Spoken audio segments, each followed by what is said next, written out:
ഏവർക്കും നമസ്കാരം. ശുഭകരമാകട്ടെ, ദിനം സന്തോഷകരമാവട്ടെ, സൗഖ്യകരമാകട്ടെ. അനുഭവങ്ങളും അനുഭൂതികളും നമ്മെ എവരെയും നയിക്കുമാറാം. ഒളിമ്പസിന്റെ ഡീപിക്കോളജിക്കൽ ഫെലോഷിപ്പ് എന്നുള്ള പരമ്പരയിൽ 10ാമത്തെ അധ്യായമാണ് ഒളിമ്പസ് ദർശനം എന്നുള്ളത്. അതില് എന്താണ് ഒളിമ്പസ്, അതിന്റെ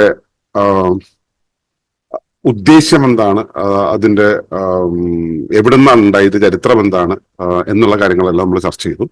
ഇനി ഒളിമ്പസ് നൽകുന്ന അനുഭവം എന്താണ് എന്നുള്ളതാണ് നമ്മൾ ഇന്ന് പരിശോധിക്കുന്നത്.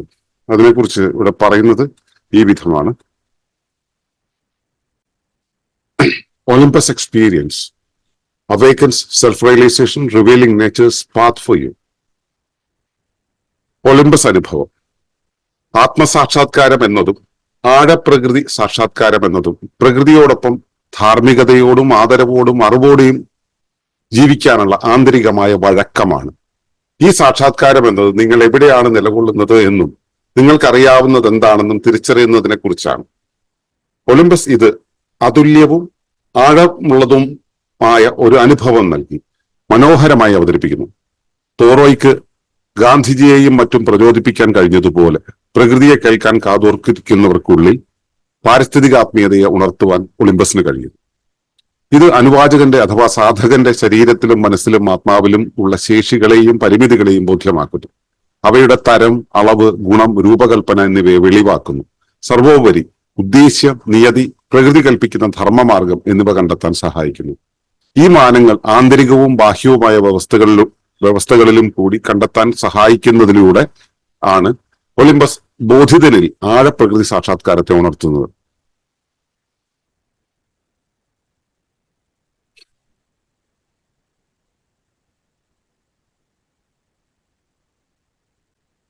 ഇതാണ് ഒളിമ്പസ് അനുഭവമായിട്ട് ഇവിടെ നമ്മൾ മുൻവയ്ക്കുന്നത്. ഒളിമ്പസ് അനുഭവം എന്ന് പറയുന്നതിന്റെ പ്രാഥമികമായിട്ടുള്ള അല്ലെങ്കിൽ അതിന്റെ കോറായിട്ടുള്ള ഒരു കാര്യം മാത്രമേ നമ്മളിവിടെ പറയുന്നുള്ളൂ. ഒളിമ്പസ് അനുഭവിക്കാൻ കഴിയുന്നത് പല വിധത്തിലാണ്.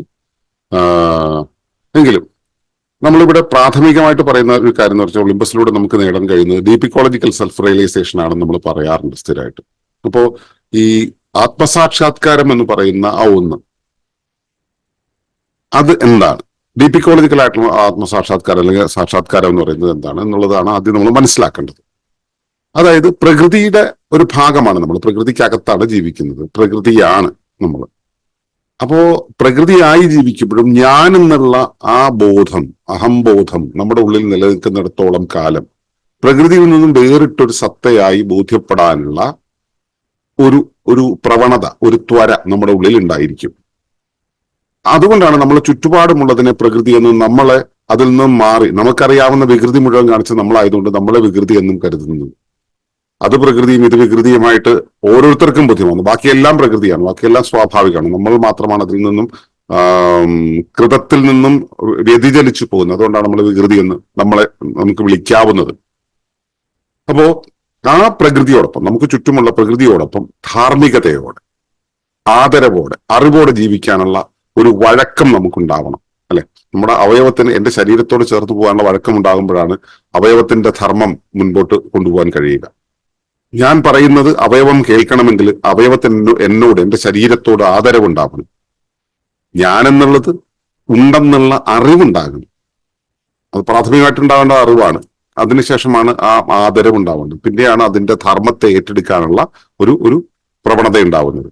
അങ്ങനെ നിൽക്കുമ്പോൾ മാത്രമാണ് എന്റെ ഉപവ്യവസ്ഥയ്ക്ക് എന്നോട് നീതി പാലിക്കാൻ കഴിയുക. അതുപോലെ ഞാൻ എന്റെ ഉപരിവ്യവസ്ഥയോട് നീതി പാലിക്കാൻ കഴിയുന്ന സമയത്ത്, അതിന്റെ ധാർമ്മികതയോട് ആദരവോടും അറിവോടെയും ജീവിക്കാൻ, പ്രകൃതിയോട് ചേർന്ന് ഇരിക്കാനുള്ള ആന്തരികമായ വഴക്കമുണ്ടാകലാണ് ആത്മസാക്ഷാത്കാരം എന്ന് പറയുന്നത്. അതൊരു അറിവാണ് എന്നൊക്കെ നമുക്ക് പറയാം. പക്ഷെ അറിവെന്നുള്ളത് അതിന്റെ ഒരു പ്രാഥമിക രൂപമാണ്. അറിവ് മാത്രമല്ല, ഇങ്ങനെ അത് ബോധ്യമായി എന്നുള്ളത് മാത്രമല്ല, ആദരവ്, അതിനോട് റെസ്പെക്ട് ഉണ്ടാവുന്ന, അതിന്റെ ധർമ്മത്തോട് ചേർന്ന് ചരിക്കാൻ പാകത്തിലുള്ള വഴക്കം, അത് തെളിച്ചം നേടാനാണ് നമ്മൾ പലതരം ക്രിയകളൊക്കെ ചെയ്യുന്നത്. അപ്പോൾ അത്തരമുള്ളൊരു ആന്തരികമായ വഴക്കമാണ് ഈ ആത്മസാക്ഷാത്കാരം എന്ന് പറയുന്നത്. പക്ഷെ ആത്മസാക്ഷാത്കാരം എന്ന് പറയുമ്പോൾ ഉപരിവ്യവസ്ഥയോട് ചേർന്നിരിക്കാനുള്ള വഴക്കം ആണെങ്കിൽ, ഡീപിക്കോളജിക്കൽ സാക്ഷാത്കാരം എന്ന് പറയുന്നത് ഉപരിവ്യവസ്ഥയായിരിക്കാനുള്ള വഴക്കാണ്. ഞാൻ ഇവിടെ നിന്നുകൊണ്ട്, എന്റെ ബോധതലത്തിൽ നിന്നുകൊണ്ട് തന്നെ ഉപരിവ്യവസ്ഥയോളം വികാസം പ്രാപിച്ച് ആ ബോധതലത്തിൽ നിന്നുകൊണ്ട് കാര്യങ്ങളെ കൈകാര്യം ചെയ്യാൻ, അതിന്റെ ഉത്തരവാദിത്തം ഏറ്റെടുക്കുന്ന, അതിന്റെ റെസ്പോൺസിബിലിറ്റി ഏറ്റെടുക്കുന്ന രീതിയിലേക്ക് ആകാൻ വേണ്ടിയാണ്. അപ്പോ ഈ സാക്ഷാത്കാരം എന്നത് നിങ്ങൾ എവിടെയാണ് നിലകൊള്ളുന്നത് എന്നതിനെ കുറിച്ചുള്ള തിരിച്ചറിവാണ്. അത് ചുരുക്കി നമുക്ക് ഇങ്ങനെ പറയാം. ഞാൻ ആത്മസാക്ഷാത്കാരം നേടി എന്ന് പറയുമ്പോൾ, അല്ലെങ്കിൽ ഞാൻ ഏതെങ്കിലും കാര്യത്തെക്കുറിച്ച് സാക്ഷാത്കാരം നേടി എന്ന് പറയുമ്പോൾ, അക്കാര്യത്തിൽ ഞാൻ എവിടെ നിൽക്കുന്നു, എനിക്ക് എന്താണ് അറിയാവുന്നത്, അതിനെ ഞാൻ തിരിച്ചറിയുന്നു. ഞാൻ എവിടെ നിൽക്കുന്നു, ഞാൻ എന്തറിയുന്നു എന്നതിനെ ഞാൻ തിരിച്ചറിയുന്നു. ഇതാണ് സത്യത്തിൽ സാക്ഷാത്കാരം എന്ന് പറയുന്നത്. നമ്മൾ ഈ കാര്യങ്ങളിലെല്ലാം ആയിരിക്കുമ്പോഴും ഇത് നമുക്ക് ബോധ്യമുണ്ടാവണമല്ലോ. നമ്മൾ ബോധ്യത്തെയാണ് നമ്മൾ സാധാരണ രീതിയിൽ സാക്ഷാത്കാരം എന്ന് പറയുന്നത്. ഈ ഒരു അറിവിനെ ഒളിമ്പസ് ഒരു വളരെ അതുല്യമായിട്ടുള്ള ഒരു എക്സ്പീരിയൻസ് നൽകിയിട്ട് മനോഹരമായിട്ട് അവതരിപ്പിക്കുന്നു എന്നാണ് എനിക്ക് മനസ്സിലായിട്ടുള്ളത്. കാരണം ഒളിമ്പസ് ആ പേരിൽ അറിയപ്പെടുന്നത് ഞാൻ ആണെങ്കിൽ പോലും ഈ ഒളിമ്പസ് എന്നുള്ളത് എന്നെ സംബന്ധിച്ചിടത്തോളം ഒരു ഡൗൺലോഡഡ് വേർഷനാണ്. അവിടുന്ന് കിട്ടുന്ന ഒരു സംഭവമാണ്. അപ്പോ എനിക്കത് തെളിച്ചു തരുന്നു, എന്റെ മുന്നിലേക്ക് അത് ഇട്ടു തരുന്നു, എന്റെ മുന്നിൽ പാഠങ്ങളായി നൽകി വരുന്നു എന്നുള്ളതാണ് എനിക്ക് മനസ്സിലായിട്ടുള്ളത്. അപ്പോൾ അവിടെ എനിക്ക് കിട്ടിയിട്ടുള്ളത് വെച്ചാൽ അതുല്യമായിട്ടുള്ളത്, വേറെ എവിടെയും നമുക്ക് ചേർത്ത് ഇണക്കാൻ പറ്റാത്ത രീതിയിൽ അത്ര ക്ലാരിറ്റി ഇത് തരുന്നുണ്ട്, ആഴത്തിലുള്ള അനുഭവം തരുന്നുണ്ട്. എന്താണ് ഇത് എന്നുള്ളത് അറിയിക്കാനുള്ള ഒരു അനുഭവം നൽകുന്നുണ്ട്. അതിനെ വളരെ മനോഹരമായിട്ട് എന്റെ മുന്നിലേക്ക് അവതരിപ്പിച്ചിട്ടുണ്ട്. ഏതാണ്ട് ഈ തോറോ ഉണ്ടല്ലോ, ഹെൻറി തോറോയുടെ ഒരു ദ വാൾഡൻ എന്നുള്ള ആ പുസ്തകം ഉണ്ടല്ലോ, ആ പുസ്തകത്തിലൊക്കെ പറഞ്ഞിട്ടുള്ള കുറച്ച് കാര്യങ്ങൾ. അദ്ദേഹം ഈ ഒരുപാട് വർഷം ഒരു വർഷത്തോളം ഒറ്റയ്ക്ക് ഒരു വനത്തില് ഒരു ചെറിയ കുടില് കെട്ടി താമസിച്ച ആ ഒരു അനുഭവമൊക്കെ അദ്ദേഹം ദ വാൾഡൻ എന്നുള്ള പുസ്തകത്തിലൂടെ വിശദീകരിക്കുന്നത് ഗാന്ധിജിയെ മറ്റും പ്രചോദിപ്പിച്ചിട്ടുണ്ട്. അവരൊക്കെ ഈ അഹിംസയിലേക്കും ഈ ഡീപിക്കോളജിയിലും ഒക്കെ തിരിയുന്നത് വാൾഡന്റെ ഒരു നിരീക്ഷണത്തെ മനസ്സിലാക്കിയത് കൊണ്ടാണ്, ആ ഒരു തിരിച്ചറിവിനെ മനസ്സിലാക്കിയത് കൊണ്ടാണ്. അവരെയൊക്കെ പ്രചോദിപ്പിക്കാൻ കഴിഞ്ഞതുപോലെ പ്രകൃതിയെ കേൾക്കാൻ കാതോർത്തിരിക്കുന്നവരുണ്ടല്ലോ, പ്രകൃതി എന്താണെന്ന് അന്വേഷിക്കുന്നവർ, പ്രകൃതിയോട് ചേർന്നിരിക്കാൻ ഇഷ്ടപ്പെടുന്നവർ, അവർക്ക് പാരിസ്ഥിതിക ആത്മീയതയെ ബോധ്യപ്പെടുത്താൻ, അത് അവരുടെ ഉള്ളിൽ ഉണർത്തി കൊടുക്കാൻ ഒളിമ്പസിന് കഴിയുന്നുണ്ട്. ഇത് നമ്മുടെ ഈ വനയാത്രകളിലും നമ്മുടെ പ്രകൃതി ബന്ധനങ്ങളിലും നമ്മുടെ സഹവാസങ്ങളിലൊക്കെ പങ്കെടുത്തവർക്ക് മനസ്സിലായിട്ടാവും. അവർ എക്സ്പീരിയൻസ് ചെയ്യുന്നത് ആ ഒരു കാര്യമാണ്. അവർക്ക് ആ അനുഭവം നൽകാൻ ഒളിമ്പസിന് കഴിയുന്നുണ്ട്.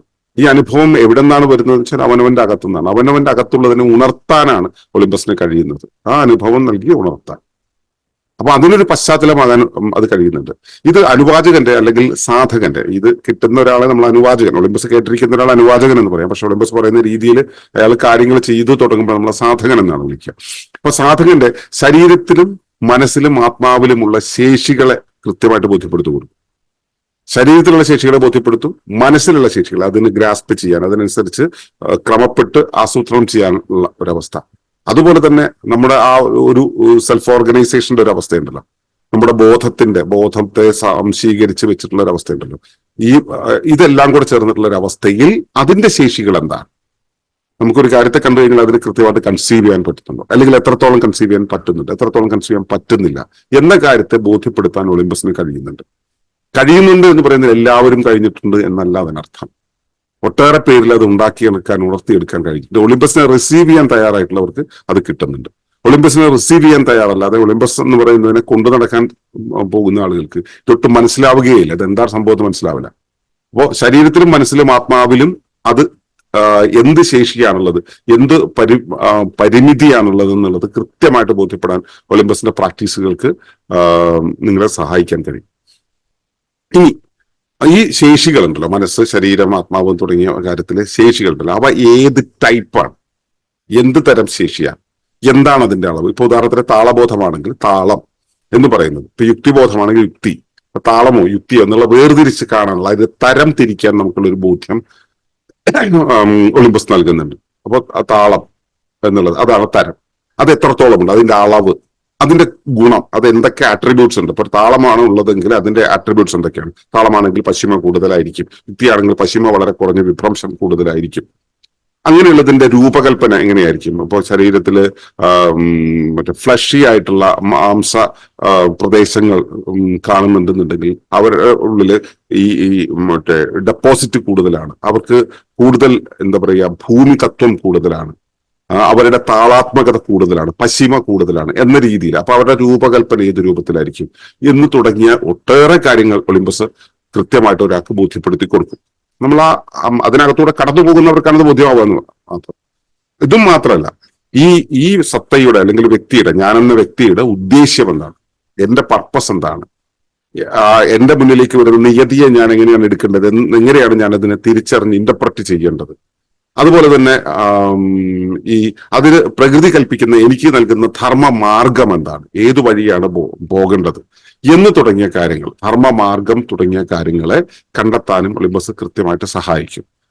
ഇത് അന്വേഷിക്കുന്നവനാണ്, സീക്ക് ചെയ്യുന്നവനാണ് അത് കിട്ടുക എന്നുള്ളതാണ് പ്രത്യേകത. ഈ മാനങ്ങൾ ആന്തരികവും ബാഹ്യവുമായ വ്യവസ്ഥകളിൽ കൂടെ കണ്ടെത്താൻ സഹായിക്കുന്നതിലൂടെയാണ് ഒളിമ്പസ് ബോധ്യത്തിനിൽ ആഴപ്രകൃതി സാക്ഷാത്കാരത്തെ ഉണർത്തുന്നത്. അതായത് ഇതിപ്പോ ഞാൻ ഇത്ര നേരം പറഞ്ഞത് ഈ തരം, അളവ്, ഗുണം തുടങ്ങിയ കാര്യങ്ങൾ, ശരീരത്തിലും മനസ്സിലും ആത്മാവിലുള്ള ശേഷികൾ തുടങ്ങിയ കാര്യങ്ങളല്ല, അതിന്റെ ഉദ്ദേശ്യം, നിയതി, ധർമ്മമാർഗം തുടങ്ങിയതൊക്കെ ഞാൻ എന്നുള്ള സത്തയുടെ കാര്യമാണ്. എനിക്കറിയാവുന്ന, എനിക്ക് നേരിട്ട് ബോധ്യമുള്ള ഞാൻ എന്നുള്ള സത്തയുടെ കാര്യത്തിലാണ്. അപ്പൊ ഇതെങ്ങനെയാണ് എന്നിൽ പ്രവർത്തിക്കുന്നത് എന്ന് മനസ്സിലാക്കുമ്പോൾ ഇത് എന്റെ കുടുംബത്തിൽ എങ്ങനെ പ്രവർത്തിക്കുന്നു, സമൂഹത്തിൽ എങ്ങനെ പ്രവർത്തിക്കുന്നു, എന്റെ രാഷ്ട്രത്തിൽ എങ്ങനെ പ്രവർത്തിക്കുന്നു, ഭൗമ സംവിധാനത്തിൽ, ജീവരാശിയിൽ അല്ലെങ്കിൽ ഒരു ജീവി വർഗത്തിൽ ഇതെങ്ങനെ പ്രവർത്തിക്കുന്നു എന്നത് ബോധ്യപ്പെടാനുള്ള വികാസം നമ്മളിൽ ഉണ്ടാവും. ആ വികാസം, അതായത് സ്കെയിലപ്പ് ചെയ്യാനുള്ള വികാസം, അങ്ങനെ സ്കെയിലപ്പ് ചെയ്യാനുള്ള വികാസം നമ്മുടെ ഉള്ളിൽ ഉണ്ടാകുന്നതോടുകൂടിയാണ് നമ്മുടെ വ്യക്തി എന്നുള്ളതിൽ നിന്നും നമ്മൾ ആ സമഷ്ടിയുടെ ഒരു രൂപത്തിലേക്ക് നമ്മൾ വികസിക്കുന്നത്. ആ വികാസം നമ്മുടെ ബോധത്തിലാണ് ഉണ്ടാവുന്നത്. ആ ബോധവികാസം എന്ന് പറയുന്നത് നമ്മളിപ്പോൾ നടന്നു പോകുന്ന ഒരാൾക്ക് വേണ്ടുന്ന ഒരു അയാൾ മെയിൻറ്റെയിൻ ചെയ്യുന്ന ഒരു ശാരീരിക അകലമായിരിക്കില്ല. അയാൾ ഒരു കാറിനകത്ത് കയറി ഡോർ അടച്ചിട്ട് പിന്നെ മുൻപോട്ട് പോകുന്ന സമയത്ത് അയാൾ മെയിൻറ്റെയിൻ ചെയ്യുക. ആ കാറിന് പോകാനുള്ള രീതിയിലേക്കുള്ള ആ ഒരു മെയിൻ്റനൻസ് അയാൾക്ക് ഉണ്ടാവും, അയാളുടെ ബോധത്തിൽ ആ ഒരു പരിണാമം ഉണ്ടാവും. അതുപോലെ ആത്മസാക്ഷാത്കാരം എന്നുള്ളൊരവസ്ഥ ഈ ഡീപിക്കോളജിയുടെ വഴിയിലൂടെ ഉണ്ടാകുന്ന ഒരാളെ സംബന്ധിച്ചിടത്തോളം അയാൾക്ക് ഞാൻ എന്നുള്ള ആ ഒരു കേവല സ്വത്വത്തിന്റെ അകത്ത് ആ കൈവല്യാവസ്ഥയിൽ മാത്രം ഇരിക്കുക എന്ന് പറയുന്നത് ഞാൻ മാത്രമുള്ള ഒരു കൈവല്യമല്ല അയാൾക്ക് ഉണ്ടാവും. അയാൾക്ക് ആ സമഷ്ടിയുടെ ഒരു അളവിലേക്ക് സ്വന്തം ബോധത്തെ വികസിപ്പിക്കുന്ന ആ ശരീരത്തെ, ആ മനസ്സിനെ, ആ ആത്മാവിനെ കൈകാര്യം ചെയ്യുന്ന രീതിയിലുള്ള ഒരു ബോധ്യത്തിലേക്ക്, അതിന്റെ തരം, അളവ്, ഗുണം, രൂപകൽപ്പന എന്നിവയെക്കുറിച്ച്, അവയുടെ ഉദ്ദേശ്യം, നിയതി, പ്രകൃതി നൽകുന്ന ധർമ്മബോധ്യം തുടങ്ങിയ കാര്യങ്ങളെക്കുറിച്ച് ബോധ്യമുള്ള ഒരു ബോധസത്തയായിട്ട് വികസിക്കും. അപ്പൊ ഈ ഒരു വികാസമാണ് ഒളിമ്പസ് ഒരു ബോധിതനിൽ ഉണ്ടാക്കുന്നത്.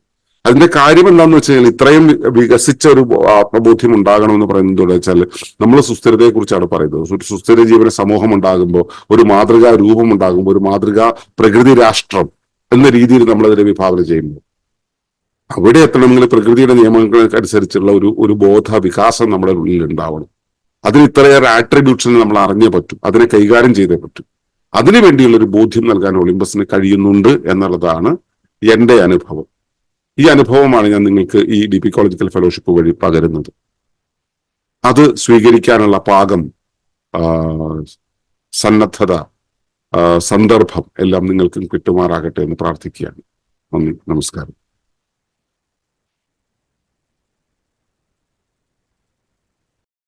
ഈ വിഷയം ഇഷ്ടമായെങ്കിൽ ഒന്ന് ലൈക്ക് ചെയ്യുക, കമന്റ് ചെയ്യുക, ഷെയർ ചെയ്യുക. നിങ്ങൾ പ്രകൃതിയെ ഇഷ്ടപ്പെടുന്നുവെങ്കിൽ ഈ ചാനൽ സബ്സ്ക്രൈബ് ചെയ്യുക.